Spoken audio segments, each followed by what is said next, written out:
ভালোবেসে বিয়ে করেছে ওরা। নীলার সব ধারণা মিথ্যা প্রমাণ করে দিয়ে অবশেষে রাকিব নতুন বউ নিয়ে আসলো। নতুন বউকে রুমে রেখে রাকিব ড্রয়িং রুমে এসে নীলার পাশে বসলো। নিজের ভেতর কিছুটা অপরাধবোধ কাজ করছে, তবে এতটাও না, কারণ নীলার সন্তান হচ্ছে না। অনেকদিন অপেক্ষা করে কোনো লাভ হলো না। নীলা তো সব দেখতেই পাচ্ছে, তাই তার রাগ করা উচিত না। সারা রাত বারান্দায় বসে থাকলো নীলা।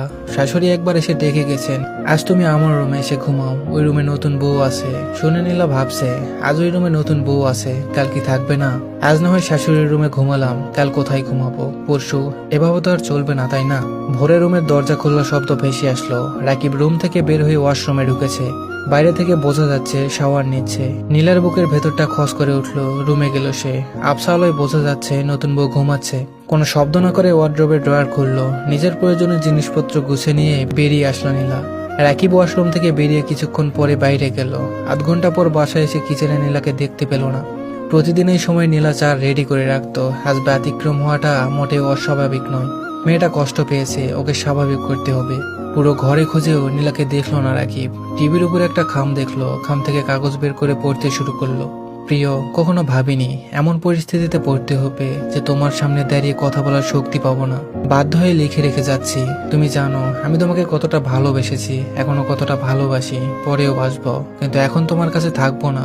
আমি বন্ধা নয়। ডাক্তার বলেছিল আমাদের দুজনের কারোর কোনো সমস্যা নেই। আল্লাহ যখন ইচ্ছে মুখ তুলে চাইবেন, সেই ভরসায় থেকেছে সব সময়। তোমাকে বুঝেছি, ভাগ্যে সন্তান থাকলে আল্লাহ নিশ্চয় দিবেন, কিন্তু তোমার অবুঝ মন আমার কথা মানেনি। তুমি অন্য কাউকে এনে আমার জায়গাটা তাকে দিলে।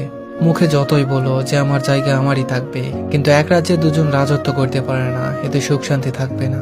আর যাকে এনেছো সে তো কোনো দোষ করেনি, আমি কেনই বা তাকে কষ্ট দিব? তাই আমি সরে যাচ্ছি।